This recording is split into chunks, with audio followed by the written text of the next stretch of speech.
माझ्या छोट्याशा या मेकअप बॅगमध्ये कोणकोणते मेकअप प्रोडक्ट्स आहेत तुम्हाला बघायचे? चला दाखवते.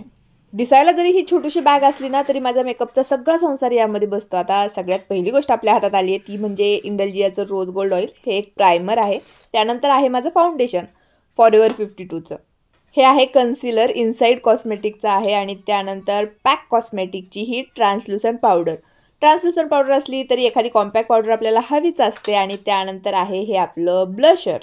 सगळे छोटे छोटे गोष्टीच मी यामध्ये ठेवते. तर यानंतर हे माझं हायलायटर आहे. आता सगळे माझ्या प्रोडक्टचे झाकणं अशा पद्धतीने तुटलेले असतात, कशामुळे काय माहिती. त्यानंतर हे माझे 3 छोटे छोटे आय शॅडो पॅलेट्स मी यामध्ये ठेवलेले आहेत. या माझ्या काही लिपस्टिक आणि त्यानंतर आणखी काही माझ्या लिपस्टिक्स. आता काय येतं आहे बघू. हे आहेत माझे आय प्रोडक्ट. हा आहे मस्कारा, हे आहे लिक्विड लायनर आणि हे आहे जेल लायनर. त्यानंतर हे माझं कॉन्टोर पॅलेट आहे. फक्त 2च कलर यातले मी वापरते आणि माझे काही मेकअप ब्रशेस आणि आरसा. झालं.